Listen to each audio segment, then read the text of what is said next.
I'm about to skip this shit. Skip. But when does this game get fucking good? クソまみれにした償いをさせられんなら安いもんよ。乗った。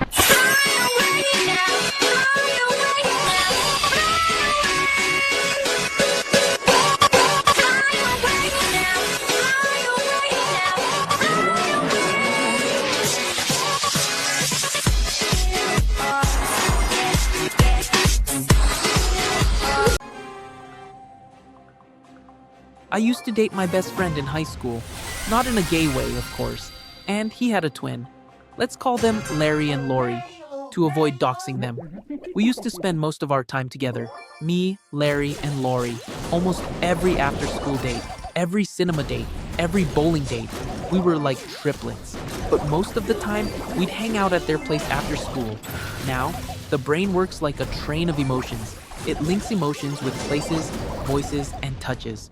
When you spend most of your time with someone having fun times, sad times, life-changing times, your brain links them with those moments.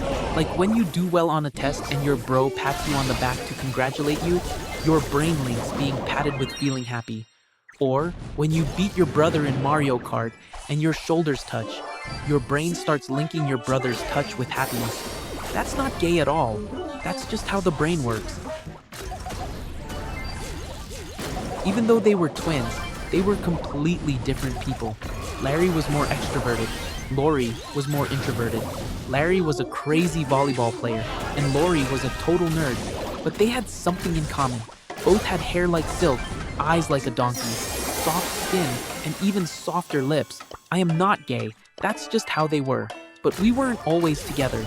Larry's practice started extending, like 2 hours after school. So during that time, we were alone. Me and Lori, both teens, at the peak of our hormones, and bored, and we were adventurers on this sexuality journey.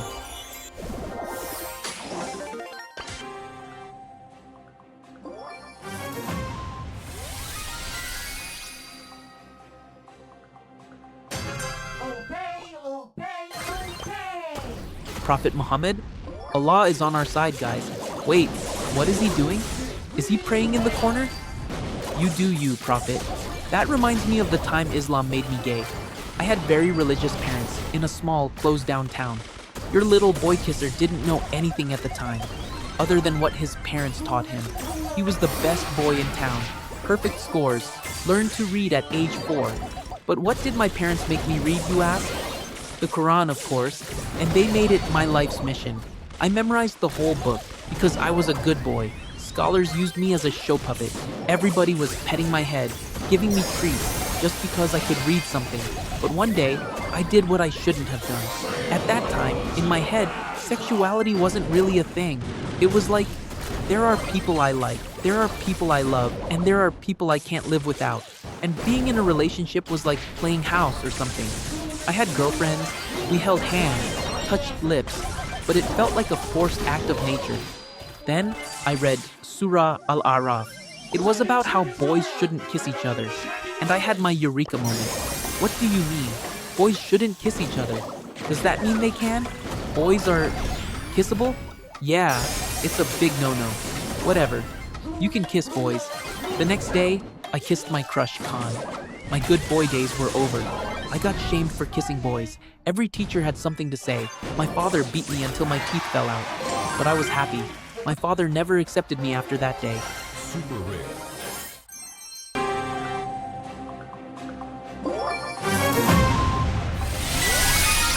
Leave me alone, Prophet Muhammad. I left you alone 8 years ago. Ticket to win, Oops. and I'm checking in.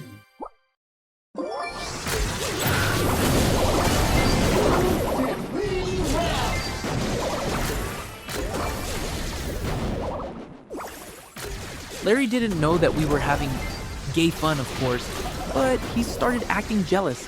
He started giving me more attention, buying my favorite ice cream even though I didn't ask, paying for my food, becoming so touchy. He was hugging me, putting his head on my shoulder. I used to be an urban explorer. One day, I asked him to visit some abandoned greenhouses. It was amazing, by the way. Overgrown vines, forgotten arcs of flower pots, apple trees.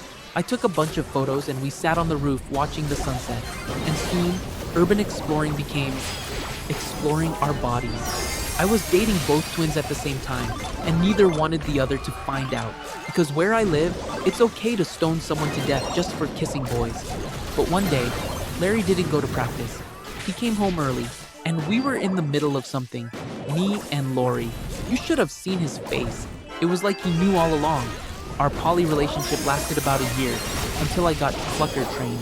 But that wasn't gay because we were wearing socks, of course. Even though the twins shared the same genetic sequence, they were so different. Even their dick sizes. Larry's was smaller. Does that support the small dick, big ego theory? Maybe. But that wasn't the twin fantasy I wanted to talk about. I always wanted to have a twin. For a bunch of reasons. First, I want to know what it feels like to touch myself, but from the outside. I want to see how I act, how I stand, how I look from another perspective. But of course, those are only physical.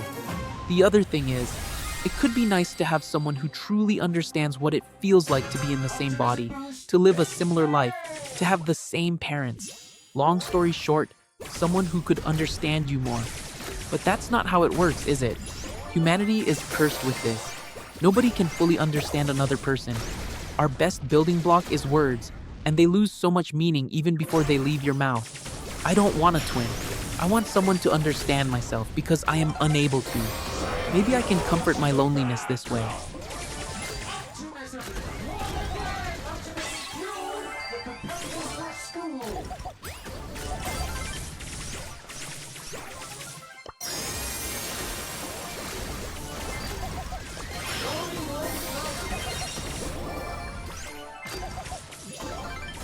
Time for some real action.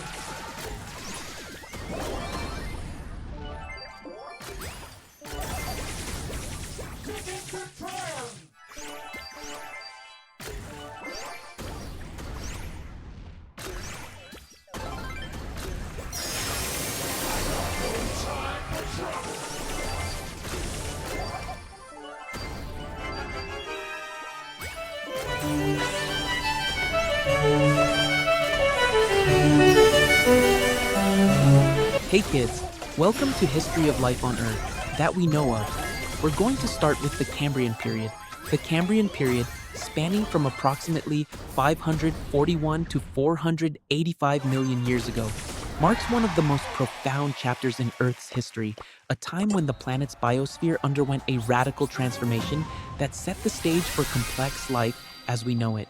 Before this period, life was predominantly microscopic and simple, existing in quiet mat-like communities for billions of years.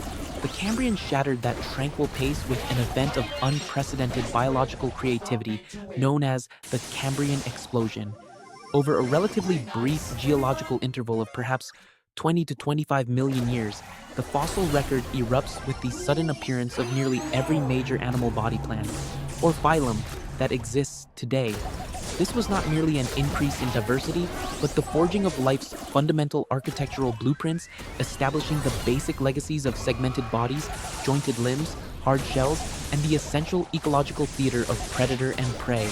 This dramatic flourishing, revealed in fossil troves like the Burgess Shale, was likely sparked by a perfect storm of environmental and biological triggers.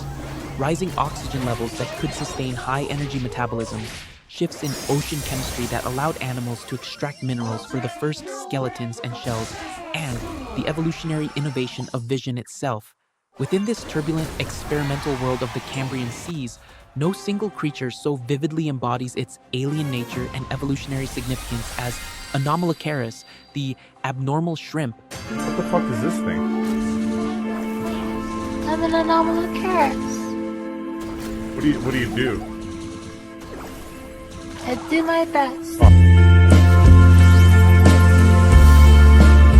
The abnormal shrimp, whose very discovery reads like a paleontological detective story. Its fossilized parts were initially mistaken for three separate animals: a shrimp-like tail, a jellyfish-like mouth, and a spiny appendage. When these pieces were finally assembled, they revealed not a small, simple crustacean, but the world's first apex predator, a magnificent, nightmarish wonder that could grow over a meter long. gliding through the water column with the undulating rhythm of a series of lateral lobes. Anomalocaris was a vision of Cambrian majesty and terror. Its head bristled with a pair of formidable segmented frontal appendages, each lined with sharp spikes, which it used not to crush, but to expertly sweep and capture soft-bodied prey, guiding them toward a most bizarre and terrifying mouth. This circular mouth, a ring of overlapping, serrated plates, resembled a pineapple slice engineered for a singular, violent purpose. But its true superpower was a pair of enormous, bulbous compound eyes mounted on stalks, making it among the earliest known creatures to wield the gift of acute vision. In a world suddenly illuminated by sight, Anomalocaris was the first to master this new sensory dimension, transforming the ancient sea into a hunter's arena and forever shattering the peaceful microbial world, thus driving the evolutionary arms race that sculpted the future of animal life.